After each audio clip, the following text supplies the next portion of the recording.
Nós vamos dar sequência no tema, que iniciamos no ano passado. Estamos compartilhando com os irmãos algo relacionado com a igreja de Éfeso, que está aqui no capítulo 2 do Apocalipse, na carta que o Senhor Jesus mandou ao apóstolo João escrever e enviar à igreja que estava em Éfeso. Capítulo 2, versículo 1. Ao anjo da igreja em Éfeso escreve: estas coisas diz aquele que conserva na mão direita as 7 estrelas e que anda no meio dos 7 candeeiros de ouro.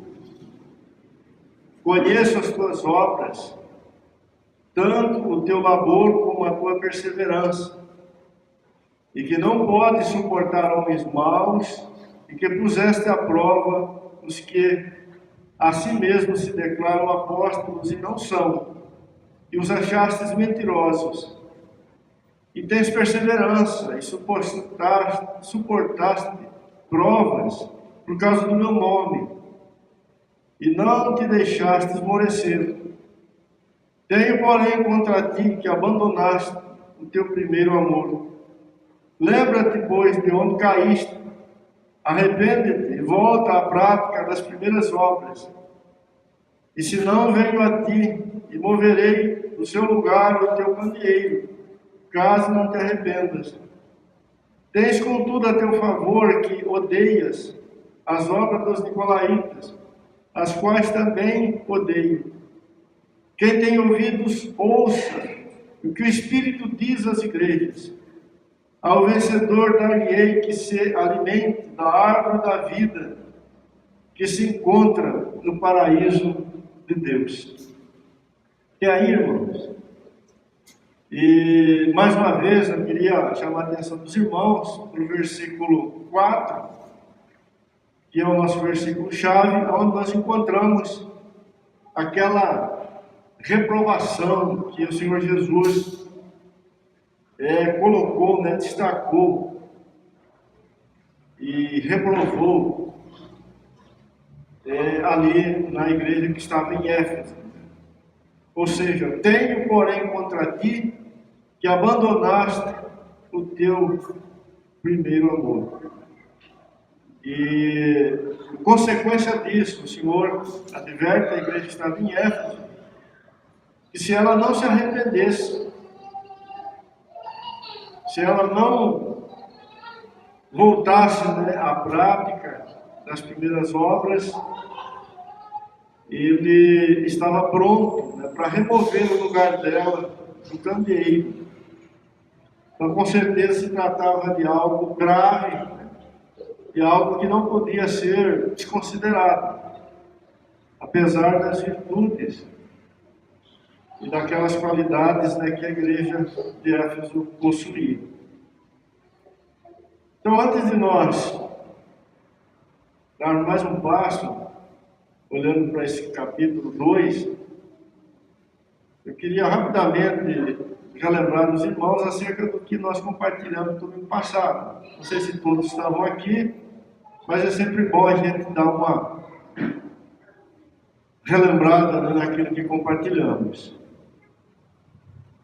Falamos que a igreja que estava em Éfeso, ela teve o privilégio de ser ajudada, pastoreada pelo apóstolo Paulo, ali nos seus começos, E posteriormente ela foi ajudada por Apolo, por Áquila, por Sila e também por Timóteo, que foi um discípulo, alguém que andou junto com o apóstolo Paulo. E os irmãos, então, ali em Éfeso tiveram o privilégio de serem ajudados por esses irmãos. E posteriormente, ou mais próximo desse tempo, nessa ocasião, né, que o Senhor está usando João para mandar esta carta à igreja de Éfeso, quem estava ali na cidade, quem estava ali, de certa forma, pastoreando a igreja de Éfeso, era o apóstolo João, o último apóstolo do Senhor Jesus, né, que morreu, o último deles. Nos seus últimos 25 anos, ele passou ali na cidade de Éfeso. Então a igreja teve esse grande privilégio também, né, de ser instruída, de ser ajudada por aquele irmão tão precioso, né, que conheceu o Senhor tão de perto. Falamos também um pouco da cidade de Éfeso, né, uma grande cidade, bastante populosa, rica, uma cidade que teve os seus inícios sob a influência da cultura grega. Aliás, foi uma cidade grega, né, durante muito tempo, mas na época do apóstolo Paulo, do apóstolo João, ela estava sob dominação romana. Mas também nesta época ela prosperou muito. Foi estabelecida, né, como a capital de Roma, ali na Ásia. Por causa disso, desfrutava de uma importância, né, muito grande. Se tornou muito rica. E podemos dizer que todos gostavam de morar em Éfeso, né? Vimos também que a cidade de Éfeso era um porto. Por causa disso também se enriqueceu bastante. Cidade muito idólatra. Nela estava o grande templo da deusa Diana. As ruínas dele estão de pé até hoje, um lugar muito visitado.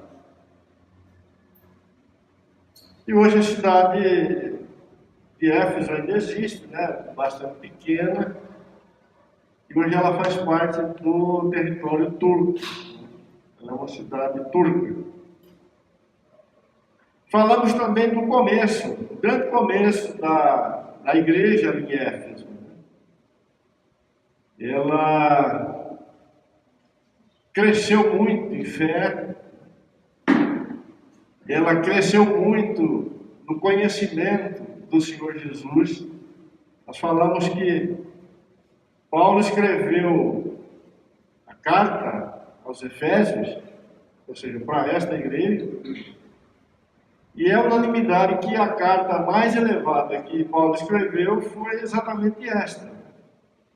E por que ele escreveu essa carta para os irmãos ali em Éfeso? Porque eles tinham condições de discernir, de alcançar, né, aquela profundidade que estava ali, mostrando com isso que era uma igreja, que foi, né, uma igreja bastante madura, bastante espiritual nos seus começos, né?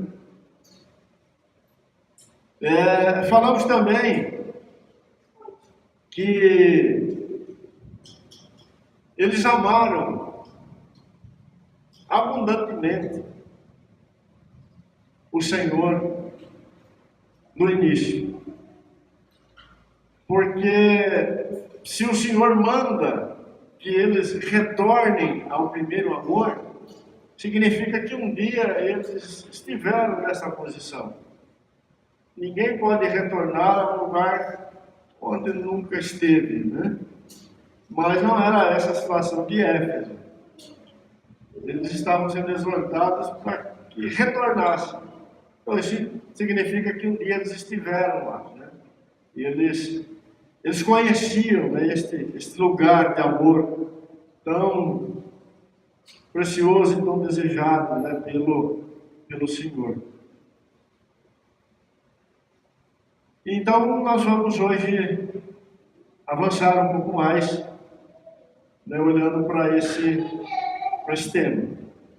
Quero lembrar os irmãos que vamos ter como base, né, a primeira carta que Paulo escreveu a Timóteo, também a sua segunda carta, pois nessas duas cartas nós encontramos muito da vida da igreja que estava em Éfeso. Vamos olhar também, lógico, para a carta que Paulo escreveu para eles e a primeira carta que o apóstolo João escreveu. Ele ficou lá bastante tempo e nós podemos ver muita coisa olhando para a primeira carta que João escreveu. Eu queria iniciar hoje fazendo uma pergunta, né, para todos nós. Do que estava falando o Senhor Jesus quando ele menciona o primeiro amor? Do que se tratava esse primeiro amor?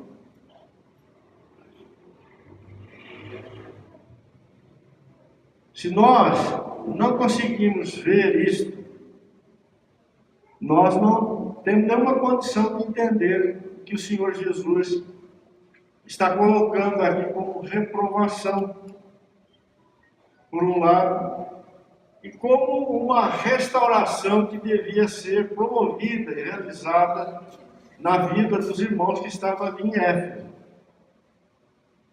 E para nós, é mais do que isso, nós vamos perder a revelação, né, o ensinamento da parte da palavra de Deus para a nossa vida hoje.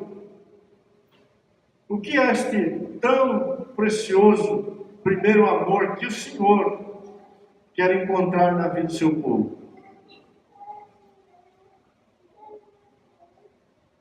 E por que a perda dele trazia tantos prejuízos para a igreja do Senhor ali naquela cidade? Do que se tratava? Do que o Senhor está falando? Bom, certamente,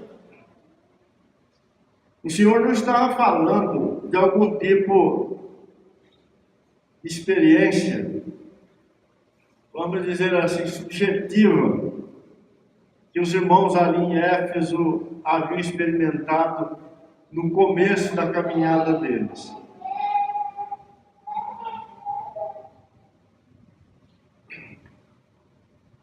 Como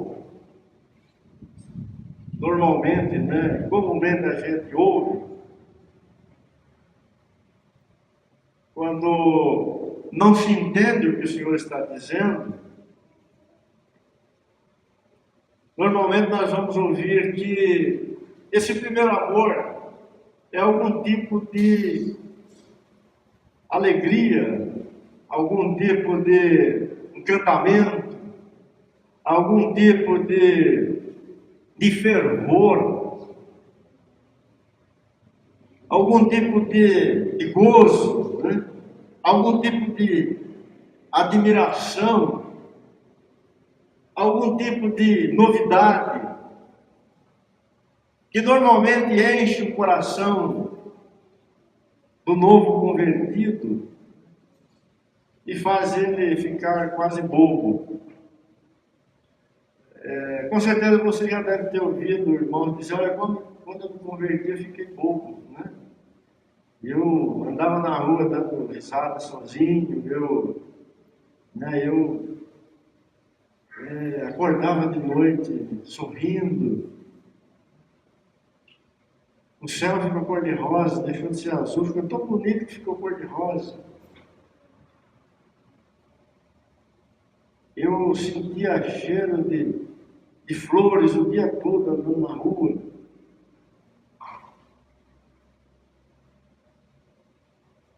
Mas depois eu fui ficando mais crescidinho na fé e todas essas coisas foram embora. Eu tenho uma saudade daquele tempo. Vocês nunca ouviram pessoas dizendo isso? Ah, como seria bom se eu tivesse ficado lá, né,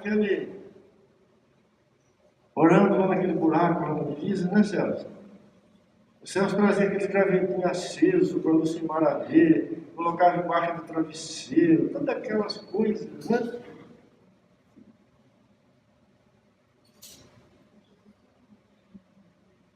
Mas será que é disso que a palavra de Deus está falando?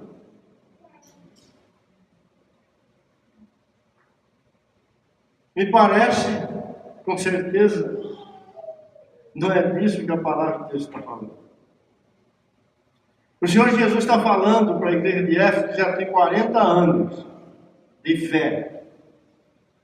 Lógico que nem todos que estavam ali tinham 40 anos de fé, mas muitos tinham 40 anos de fé.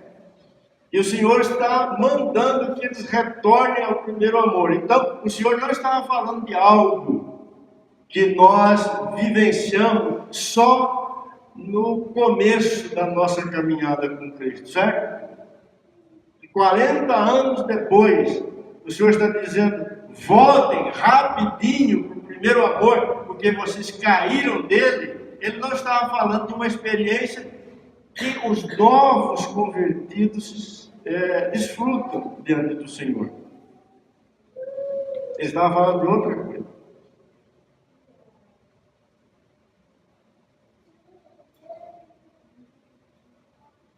Embora, irmãos, essas experiências, né, que nós desfrutamos no nosso íntimo, esse encantamento quando conhecemos o Senhor, essa devoção, esse regozijo, essa alegria, essa admiração, essa novidade e tantas outras coisas que nós experimentamos, isso de uma certa forma faz parte deste primeiro amor que o Senhor está reivindicando aqui. Mas ele é consequência dele. Ele é a periferia dele. Ele não é o núcleo ou a essência do primeiro amor. O primeiro amor que o Senhor está reivindicando aqui, com certeza, é algo muito mais elevado do que qualquer experiência que nós podemos ter quando encontramos o Senhor. Vamos dar uma olhadinha no texto, Apocalipse 2, 5.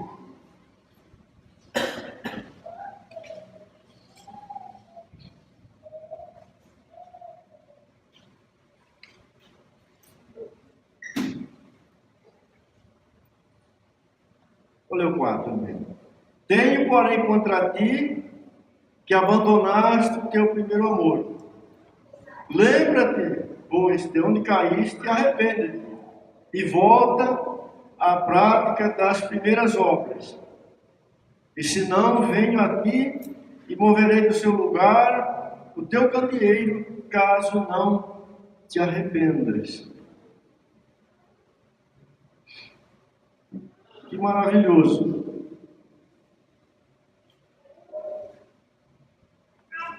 Abandonaste o teu primeiro amor. A palavra abandonar, irmãos, no grego, a palavra no grego que foi traduzida por abandonar, ela tem um significado muito amplo e ela é muito importante, ela é uma chave aqui para a gente entender o que se trata este primeiro amor. Ela significa várias coisas. Eu vou ler algumas delas para os irmãos. Por exemplo, ela significa enviar para outro lugar. Também significa mandar, ou ir embora, ou partir.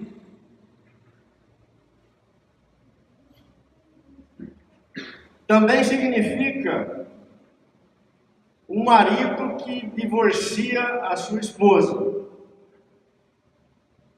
Ou seja, um marido toma a sua esposa e manda ela embora. Também significa enviar, deixar, expelir, deixar ir, abandonar, negligenciar, deixar de lado uma dívida, desistir, não guardar mais, partir, deixar alguém a fim de ir para outro lugar. E ela significa mais coisas ainda. É uma palavra, um termo, que tem todas essas ideias dentro dele na língua grega. E o Senhor Jesus, ele usou esta palavra quando ele mandou essa carta para a igreja que estava em Éfeso.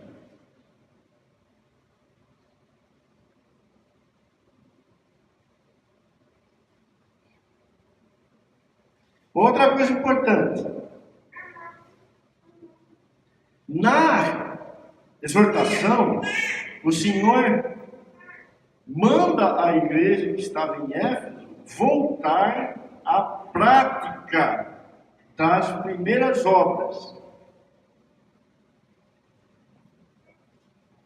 Então, este amor, ou este primeiro amor, e primeiras obras, estamos tratando da mesma coisa. O Senhor não disse, volte ao primeiro amor. Ele disse, volte à prática das primeiras obras. Então, este amor que foi abandonado pela igreja que estava em Éfeso, é um amor evidenciado por obras.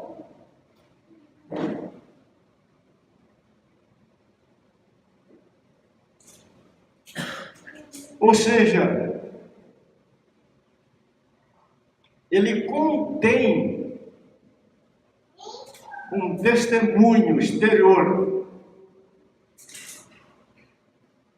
Ele não é algo que a igreja apenas diz possuir no seu coração, no seu íntimo, nas suas entranhas. Esse amor abandonado é algo que vem para fora em forma de obras ou em forma de testemunho.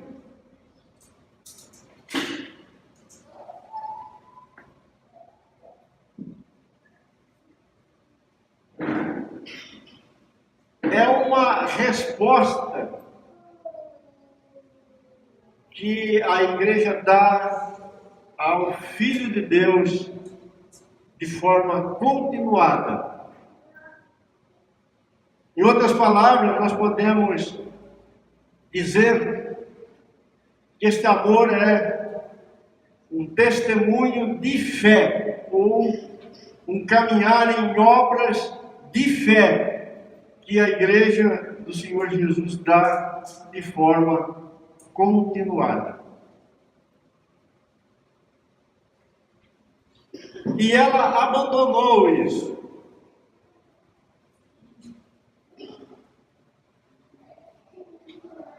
Ou ela não guardou mais isso. Ela colocou de lado isso. Ela se divorciou disso. Ela desistiu disso.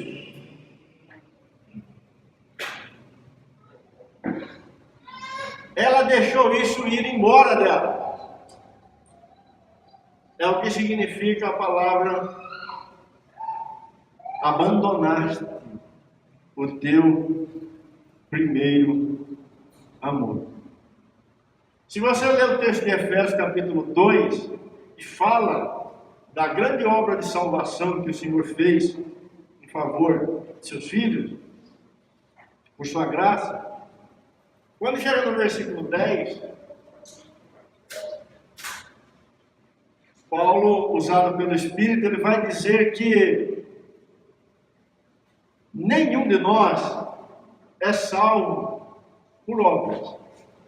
Obras da lei. Mas que todo aquele que é salvo para andar em boas obras.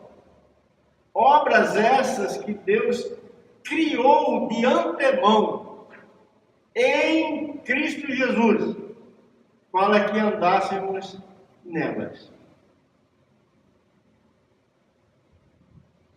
Em outras palavras, Paulo está dizendo a mesma coisa.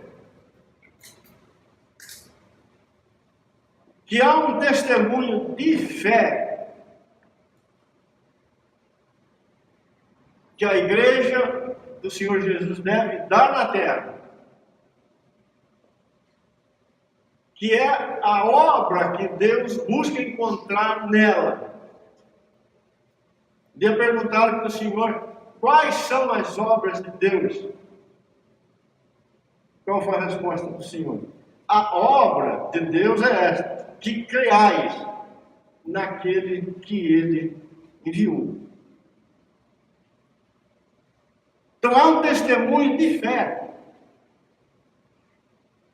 que a igreja é chamada para dar enquanto ela está neste mundo.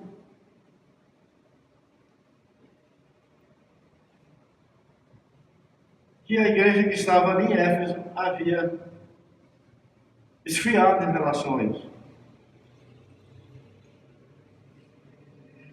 E o Senhor está chamando ela de volta, né? Para que ela retome o seu lugar. Essa palavra grega aí, ela também significa, irmãos, desertar sem razão. Nós sabemos o que significa um soldado, né? Desertor. Sabemos o que significa desertar. Ele abandona o seu lugar, a sua guerra, a sua luta, a sua causa. Ela também significa partir deixando algo para trás. Deixar destituído.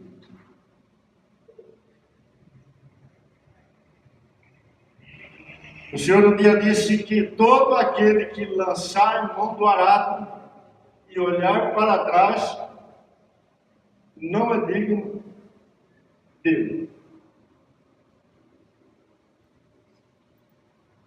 Todo aquele que for à guerra, com 10.000 soldados, lutar contra alguém que está vindo ao seu encontro com 20.000 soldados, e não avaliar direitinho se ele tem condições de enfrentar a batalha antes de começar, ele é alguém reprovado, o Senhor disse.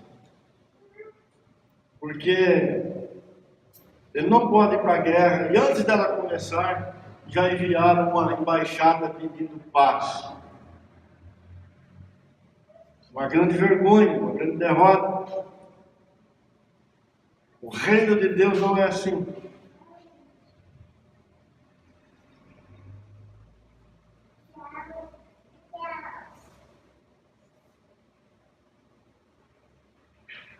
Do que está falando o Senhor?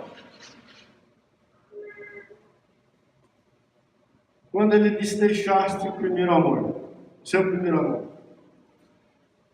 Mas ele estava falando daquele grande fundamento que constitui o propósito eterno de Deus, onde Cristo é central, supremo e universal. Guarda aí.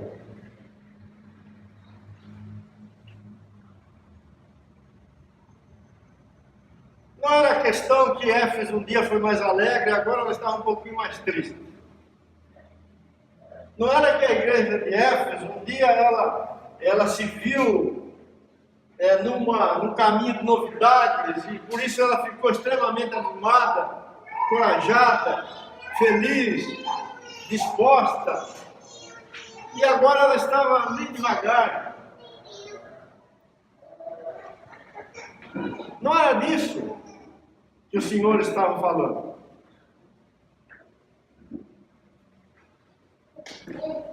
O Senhor não estava falando de nenhum sentimento que um dia encheu o coração da igreja de Éfeso, que agora estava diminuindo. Não, ele estava falando que a igreja de Éfeso estava perdendo o foco. Aquilo que é central, aquilo que é o grande fundamento, aquilo que é a razão de todas as coisas, aquilo para onde tudo está sendo conduzido, já não estava mais no lugar que devia estar, no coração, nas práticas, no testemunho que a igreja de Éfeso estava dando. Por exemplo, em Efésios capítulo 1, lê comigo aí, porque é precioso. Versículo 10.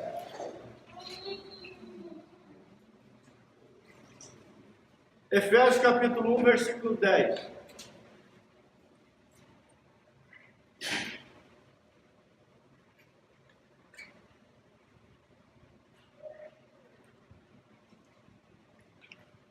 Desvendando-nos o mistério da sua vontade, segundo o seu beneplácito que propuseram em Cristo, de fazer convergir nele, na dispensação da plenitude dos tempos, todas as coisas, tanto as do céu como as da terra. Colossenses capítulo 1, vamos um pouquinho para frente. Versículo 16 e 17. Pois nele foram criadas todas as coisas, nos céus e sobre a terra, as visíveis e as invisíveis, sejam tronos, sejam soberanias, quer principado, quer potestades. Tudo foi criado por meio dele e para ele. Ele é ante todas as coisas, nele tudo subsiste. Ele é a cabeça do corpo da igreja, ele é o primogênito, ele é o princípio, o primogênito entre os mortos, para em todas as coisas ter a primazia. Amados, era disso que a igreja que estava em Éfeso estava se afastando, né? Desta centralidade que o Filho de Deus ocupa. Volte para Apocalipse capítulo 5, versículo 13. Vamos olhar para essa visão do apóstolo João. Então vi que toda criatura que há no céu e sobre a terra, e debaixo da terra, e sobre o mar, e tudo o que neles há, estava dizendo: aquele que está sentado no trono e ao Cordeiro, seja o louvor e a honra, e a glória e o domínio, pelos séculos dos séculos. E os 4 seres viventes respondiam: amém. Também os anciãos prostravam-se e adoravam aquele que está sentado no trono e ao Cordeiro, seja o louvor e a honra e a glória e o domínio pelos séculos dos séculos. E os 4 seres viventes respondiam: amém. Pois a igreja que estava em Éfeso, ela estava se afastando disso.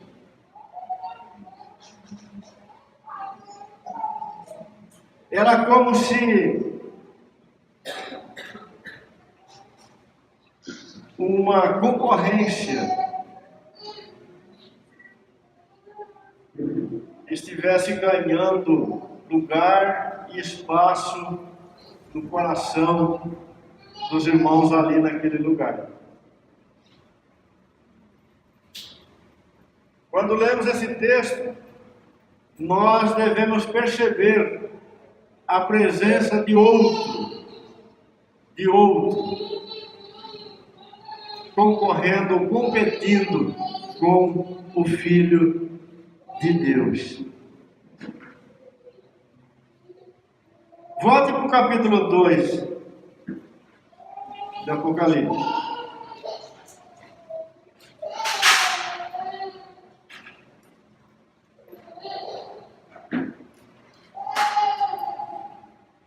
Versículo 7. Quem tem ouvidos, ouça o que o Espírito diz às igrejas. Ao vencedor dar-lhe-ei que se alimente da árvore da vida que se encontra no paraíso de Deus.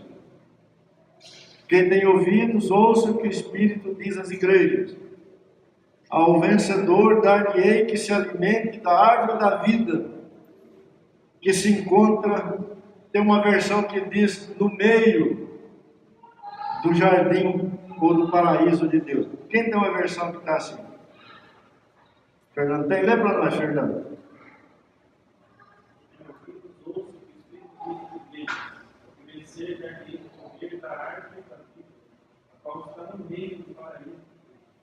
No meio do paraíso. Deixa eu falar um negócio para os irmãos.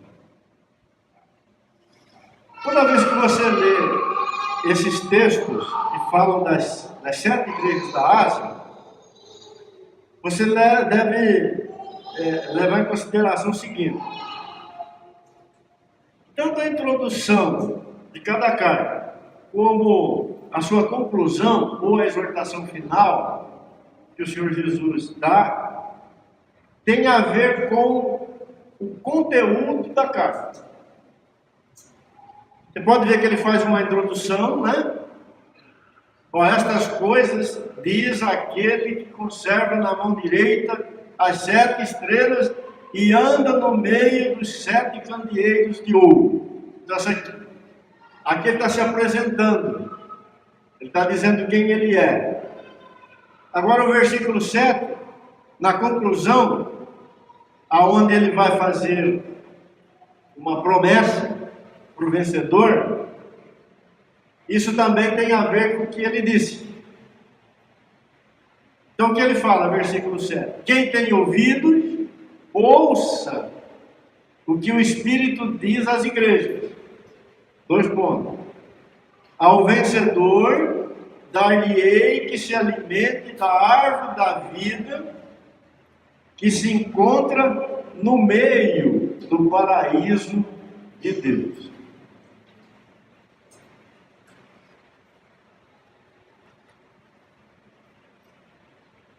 O Senhor volta lá para o Éden.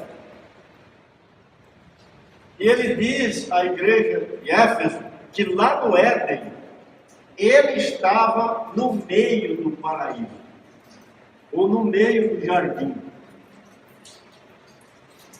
E nós sabemos que é assim porque a árvore da vida é uma figura do Senhor. E o Senhor, na figura da árvore, lá no Éden, não estava num canto. Ele não estava do lado. Ele estava no meio. Ele ocupava a posição central. E ele estava ali no meio para ser comido. Era a árvore da vida. Adão seria levado à árvore da vida para comer dela, para ter comunhão com ela, para viver por ela.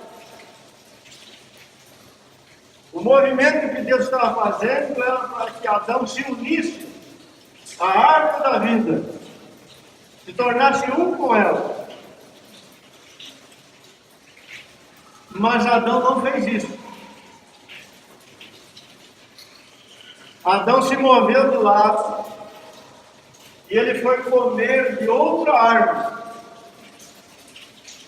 Não foi isso que ocorreu? Ele foi comer de uma árvore que não estava no meio do jardim.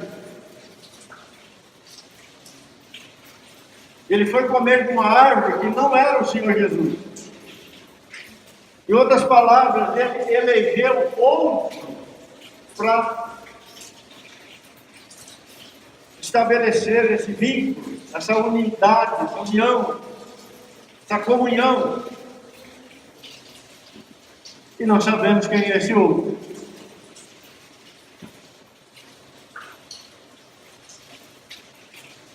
O que a igreja de Éfeso estava fazendo?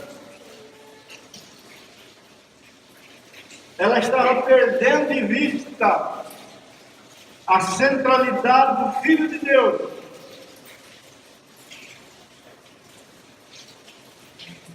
Ela já não estava mais considerando que a única razão da sua existência era o Senhor Jesus. Outro estava ganhando espaço no meio dela. E se você ler as 7 cartas que cobrem todo o período da igreja na terra, na última carta, o Senhor Jesus está do lado de fora, batendo na porta, pedindo para entrar.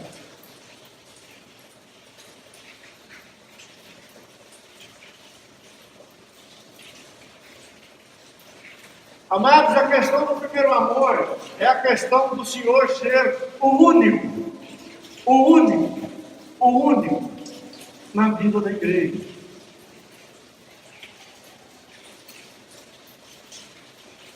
Quando olhamos para o Velho Testamento,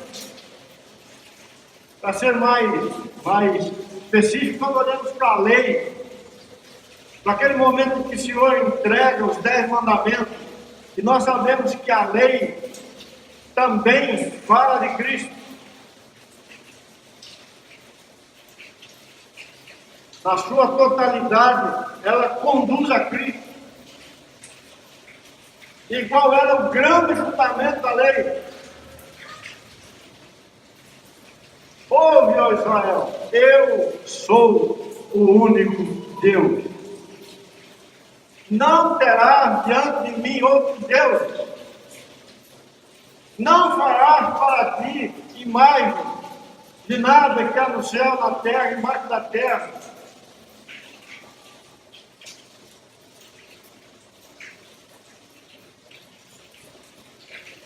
Israel, não tome o meu nome em vão.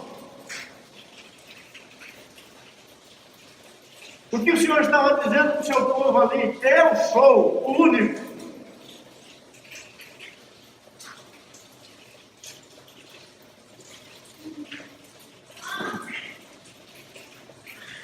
Mas Israel tropeçou na mesma questão. Toda a história de Israel, pelo menos nos seus começos, né? Israel não teve o Senhor como o seu único Deus.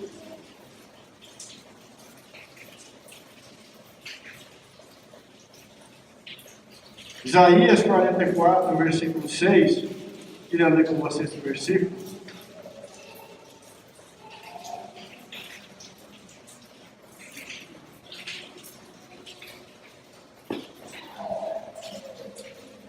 Isaías 44, versículo 6.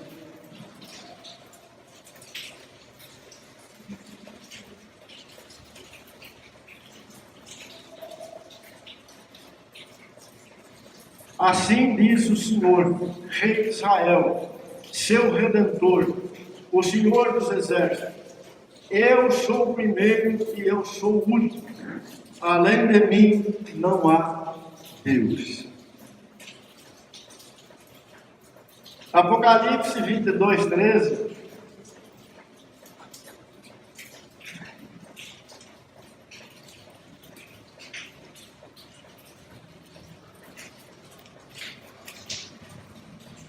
O Senhor Jesus falando: eu sou o Alfa e o Ômega, o primeiro e o último, o princípio e o fim. Atos 13, 25.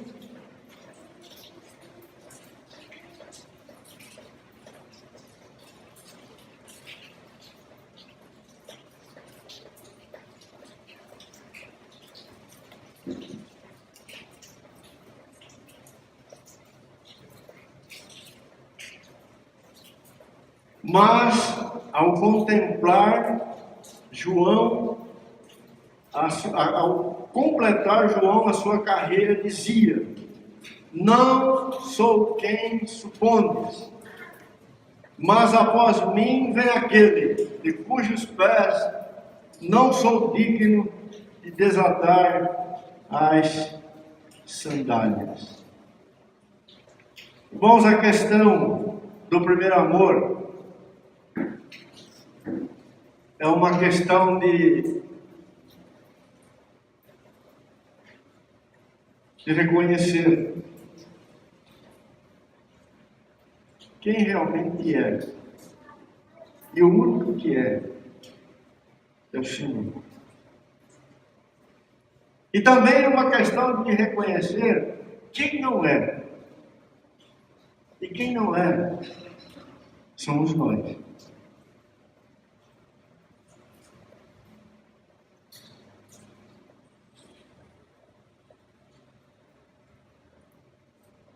É desta visão, compreensão e revelação que nasce, irmãos, um testemunho que o Senhor Jesus vai chamar de primeiras obras, ou aquela obra que dá testemunho agradável aos olhos e ao coração do nosso Deus.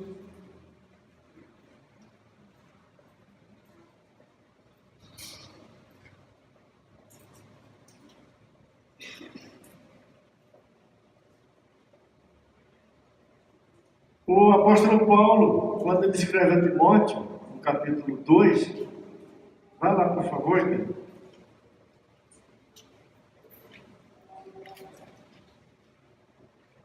2 Timóteo 2, versículo 11.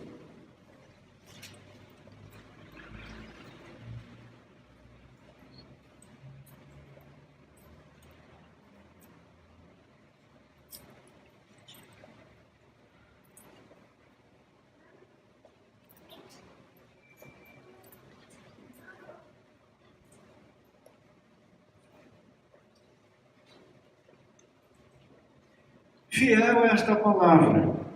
Se já morremos com Ele, também viveremos com Ele. Se perseverarmos, também com Ele reinaremos. Se o negarmos, Ele por sua vez nos negará. Se somos infiéis, Ele permanece fiel, pois de maneira nenhuma poderá negar-se a si mesmo. Se morremos com Ele, também com Ele viveremos. Se perseverarmos, também com Ele reinaremos. Irmãos, não há uma opção neutra ou uma terceira via, vamos dizer assim, para a igreja do Senhor Jesus. Ou ela está numa relação de fidelidade, considerando o Senhor de fato, o Senhor como o seu tudo, ou ela estará numa posição de infidelidade.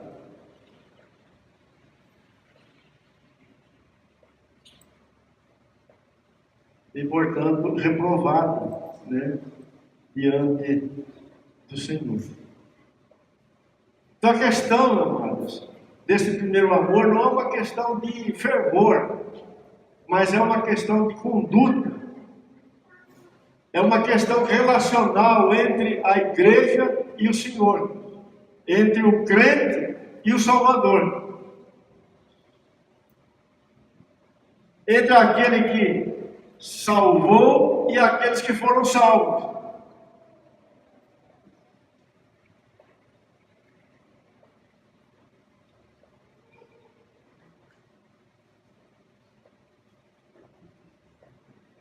Eu separei alguns exemplos da palavra de Deus para explicar isso em situações concretas. Eu acredito que assim fica mais fácil nós percebermos do que esse texto de Apocalipse está falando, né? Nós temos alguns exemplos na palavra de Deus onde irmãos nossos foram fiéis ou amaram verdadeiramente o Senhor. E nós também temos alguns exemplos onde este amor foi abandonado. E a infidelidade foi encontrada. Por exemplo, em Lucas, capítulo 7, queria que você abrisse comigo, nós temos um evento que envolve uma mulher, Lucas, capítulo 7.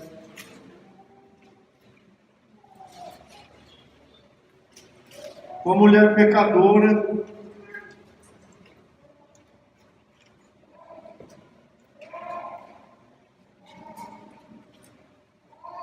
muito pecadora, diz o texto,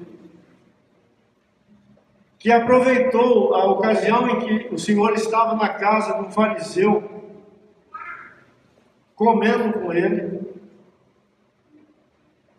e ela entra na casa desse fariseu e se prostra, aos pés do Senhor, e faz algo tremendo, que tem a aprovação do Senhor. Lucas 7, 36. Convidou um dos fariseus para que fosse jantar com ele. Jesus, entrando na casa do fariseu, tomou lugar à mesa. E eis que uma mulher da cidade, pecadora, sabendo que ele estava à mesa com o fariseu, levou um vaso de alabastro, um unguento, e estando por detrás aos seus pés, chorando, regava-os com suas lágrimas, e os enxugava com os próprios cabelos, e beijava-lhes os pés e ungia com unguento. Ao ver isto, o fariseu que convidara, disse consigo mesmo: se este fora profeta, também saberia quem e qual é a mulher que lhe tocou, porque é pecadora. Dirigiu-se Jesus ao fariseu e lhe disse: Simão, uma coisa tenho a dizer. E ele respondeu: dize ao mestre. Certo credor tinha 2 devedores, um lhe devia 500 denários e outro 50. Não tendo nenhum dos seus, aliás, nenhum dos 2 com que pagar, perdoou-lhes a ambos. Qual deles, portanto, o amará mais? Respondeu-lhe Simão: suponho que aquele a quem mais perdoou. Replicou-lhe Jesus: julgastes bem. E voltando-se para a mulher, disse a Simão: vês esta mulher? Entrei em tua casa e não me deste água para os pés. Esta, porém, regou os meus pés com lágrimas e os enxugou com seus cabelos. Não me deste ósculo. Ela, entretanto, desde que entrei, não cessa de me beijar os pés. Não me ungiste a cabeça com óleo, mas esta com bálsamo ungi os meus pés. Por isso te digo: perdoados lhe são os seus muitos pecados, porque ela muito amou. Mas aquele a quem pouco se perdoa, pouco ama. Então disse a mulher: perdoados são os teus pecados. E os que estavam com ele à mesa começaram a dizer entre si: quem é este que até perdoa pecados? Mas Jesus disse à mulher: a tua fé te salvou, vai-te em paz. Por isso te digo, perdoados são os teus pecados, porque ela muito amou. Mas como ela muito amou? ela muito amou, derramando o seu perfume sobre Jesus, beijando os seus pés, banhando os pés do Senhor com suas lágrimas e enxugando os seus pés com os seus cabelos. Porque ela viu que apenas o Senhor podia salvar.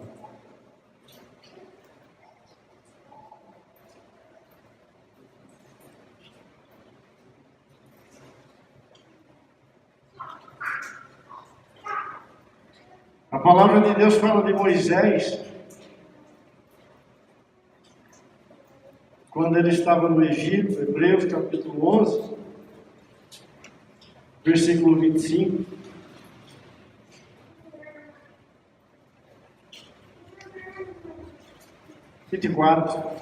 Pela fé, Moisés, quando já homem feito, recusou ser chamado filho da filha de Faraó, preferindo ser maltratado junto com o povo de Deus, a usufruir prazeres transitórios do pecado, porquanto considerou o opróbrio de Cristo por maiores riquezas do que os tesouros do Egito, porque contemplava o galardão.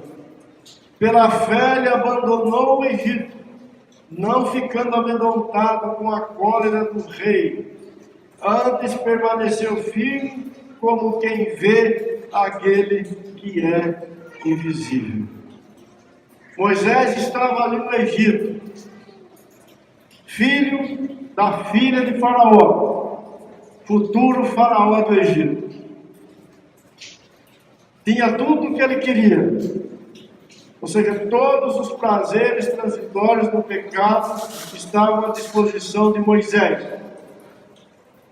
Mas Moisés teve uma revelação da vergonha do Filho de Deus,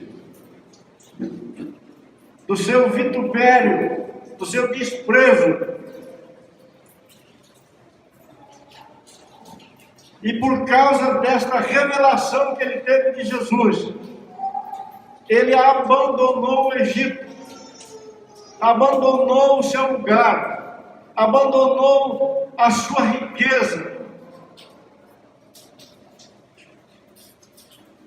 se tornou um fugitivo.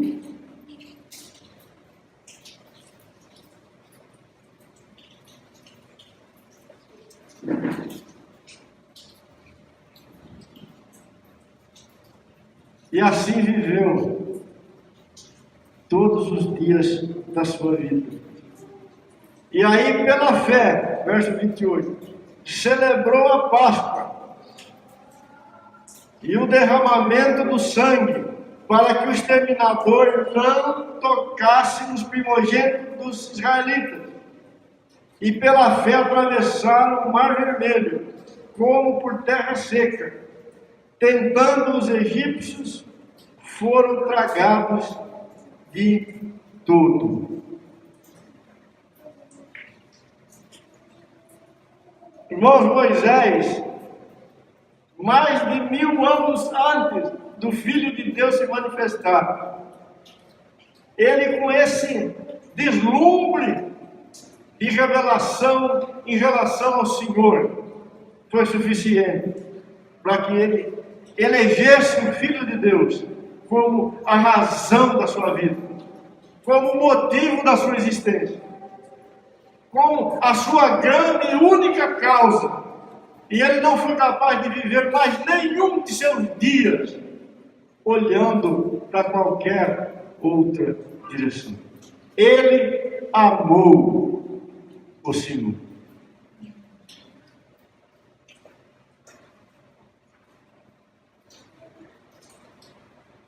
Quando Paulo escreve aos Romanos, capítulo 8, no final do capítulo 8, ele fala algo terrível.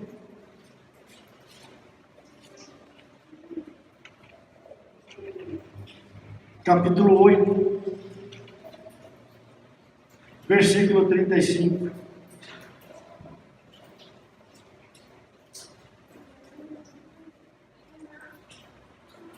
Depois de falar da grande e maravilhosa obra salvadora, redentora que o Filho de Deus fez em favor da sua igreja, em favor dos seus filhos, verso 35, ele grita: quem nos separará do amor de Cristo? Será a tribulação ou a angústia, ou a perseguição, ou a fome, ou a nudez, ou o perigo, ou a espada? Como está escrito: por amor de ti, somos entregues à morte o dia todo. Fomos considerados como ovelhas para o matadouro. Amados, aqui nós temos um homem de pé, gritando todas as forças do seu coração que o Senhor Jesus é o grande amor da sua vida. E ele não faz isso só em nome dele. Ele está dizendo que a igreja do Senhor Jesus, quando na sua fidelidade, quando no lugar destinado por ela, pelo Salvador, ela declara estas coisas.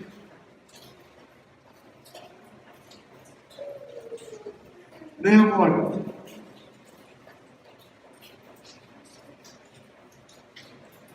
nos separará do nosso amor. Mas os irmãos ali de Éfeso estavam se afastando dele.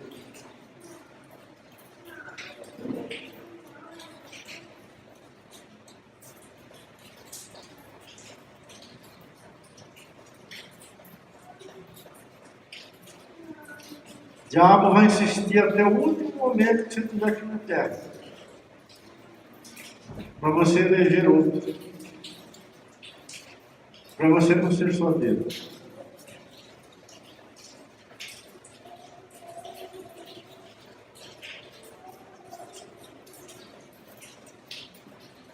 O Senhor Jesus conta uma parábola de um rei, que está em Lucas 14, que fez uma grande festa, casamento do seu filho, boda do seu filho, e ele manda convidar os seus amigos. Lucas capítulo 14,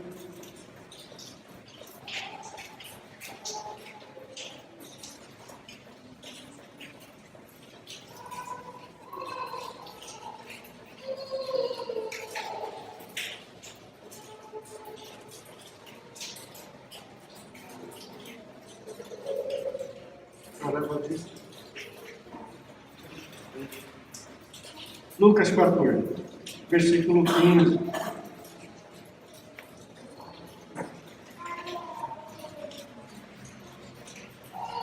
Então ele manda chamar, né, os seus amigos. Aí versículo 18, 17. A hora da ceia enviou os seus servos para avisar os convidados: vinde, porque tudo está preparado.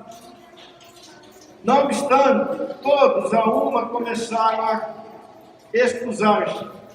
Disse o primeiro: comprei um campo e preciso ir vê-lo.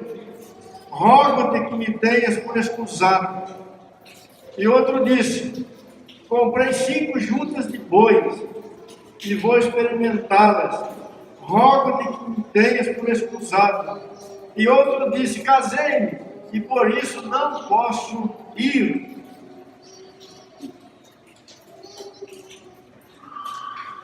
Coisa terrível. Mas o Senhor conta essa história aqui por quê? Porque aonde ele estava nesse momento, alguém se levanta e ele faz uma declaração interessante. Olha o versículo 15. Ora, ouvindo tais palavras, um dos que estavam com ele à mesa, disse: bem-aventurado aquele que comer pão no reino de Deus. Alguém que estava ali naquele ambiente disse: será um grande privilégio para aquele que comer pão no reino de Deus.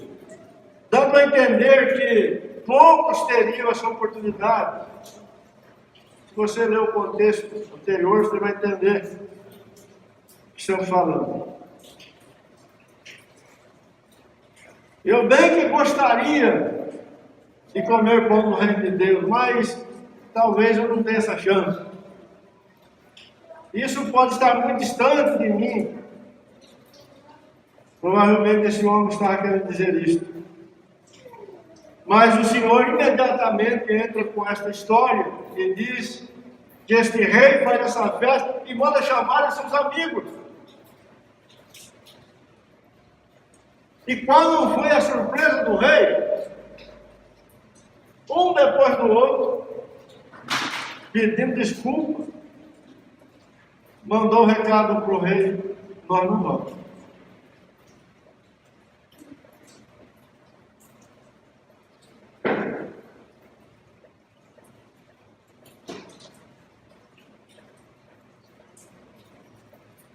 Nós temos coisas mais importantes para fazer.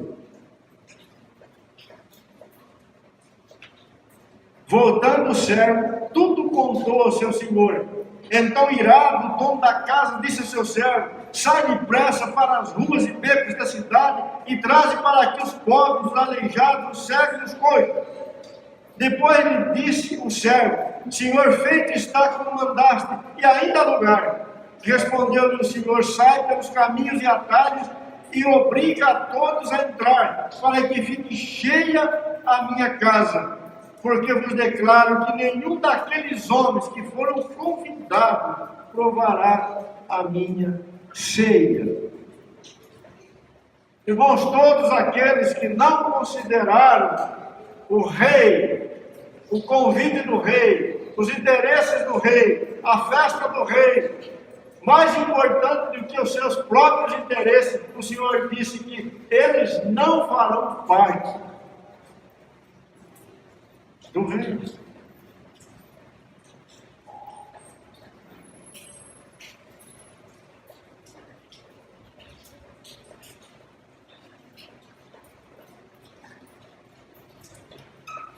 Podemos falar do jovem rico.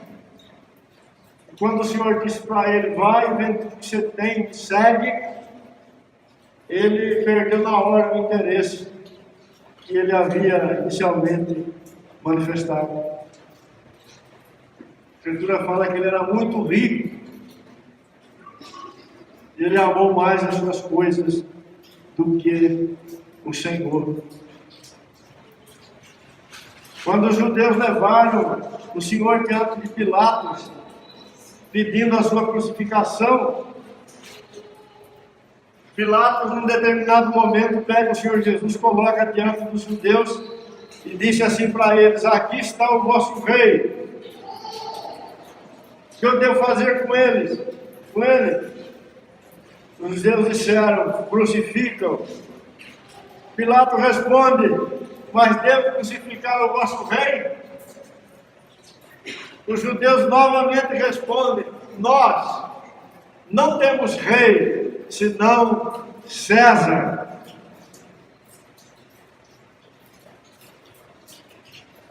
Então o que eu faço com este? Perguntou de novo Pilatos. E os judeus disseram: crucifica-o. Pilatos o entregou para ser crucificado. Irmãos, ali estava o Criador de todas as coisas. Ali estava o Senhor da glória. Ali estava aquele que é a árvore da vida, que foi colocada no meio do jardim. Ali estava o alfa e o ômega. Ali estava o princípio e o fim. Ali estava aquele que criou todas as coisas e de quem são todas as coisas. E os judeus, simples mortais, aqueles que não são, disseram para aquele que é: nós não te queremos, nós desejamos colocá-lo na cruz, nós viramos as costas para você, nós cuspimos no seu rosto, nós te desprezamos, nós consideramos César o nosso rei. Ele sim deve governar sobre nossas vidas, fora você.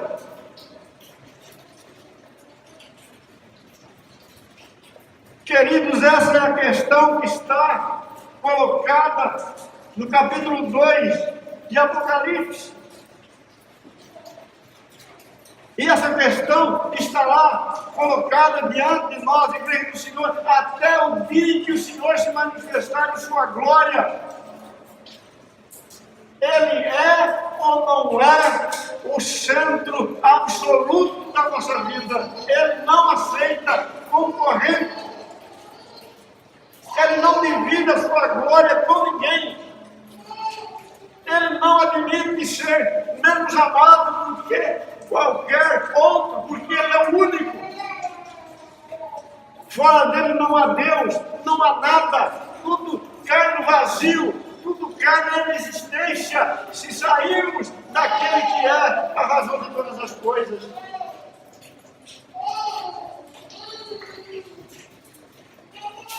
Paulo disse que Demas, que andou com Timóteo, que andou com Paulo, que amou o Senhor, no final da sua vida, ele amou o presente século e ele se foi. Ele um dia colocou a mão no arado, um dia ele elegeu o Senhor para ser o centro soberano da sua vida. Mas antes de terminar a sua carreira, ele virou as costas para o seu Salvador. E o Senhor Jesus disse que aquele que o negar, ele também o negará.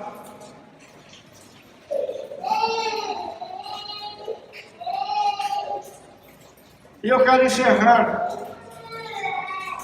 lendo o testemunho do apóstolo Paulo, 2 Timóteo, capítulo 4.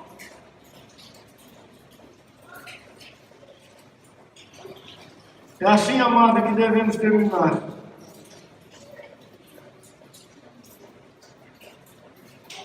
Capítulo 4, versículo 6. Quanto a mim, estou sendo já oferecido por libação, e o tempo da minha partida é chegado. Combati o bom combate, completei a carreira, guardei a fé. Agora a coroa da justiça me está guardada, a qual o Senhor, reto juízo, me dará naquele dia, e não somente a mim, mas também a todos quanto amam a sua vinda. Como Paulo está terminando a sua vida, ele diz que está terminando a sua vida como uma libação, como uma oferta derramada sobre o altar de Deus. Ou seja, ele considerava nos últimos dias da sua vida o Senhor digno de consumi-lo, como o altar consome o sacrifício que sobre ele é lançado. Ele não tinha outro Senhor, ele não tinha outro interesse. Ele era daquele que o salvou. Ele não viveu mais para si, mas viveu para aquele que é Senhor.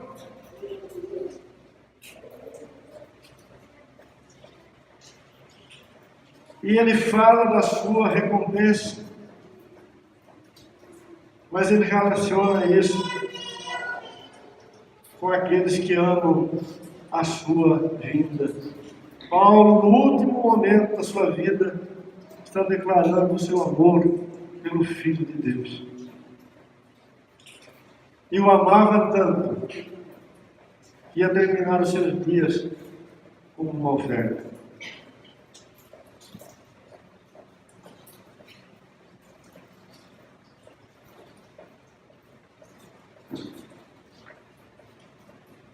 Amados, como nós vamos terminar a nossa vida?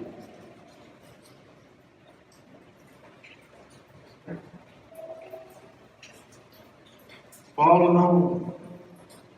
não sonhou terminar a sua vida numa posição exaltada, de glória, de reconhecimento, de desfrute, de felicidade, de prazeres nesta vida. A última coisa que ele fez, para a glória do seu Senhor, foi se entregar, foi derramar a sua própria vida sobre o altar do Senhor como uma libação.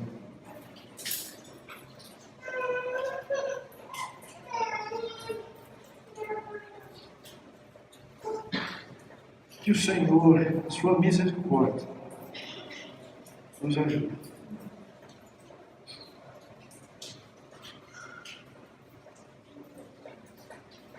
Demas fugiu.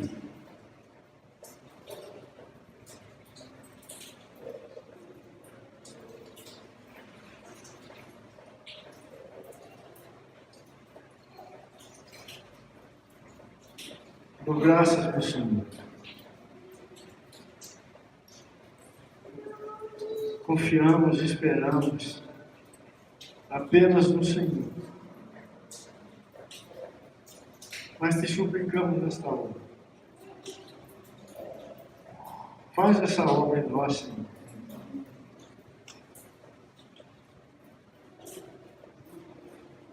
O Senhor é poderoso. O Senhor pode converter nosso coração a Ti completamente. O Senhor pode nos conquistar por inteiro.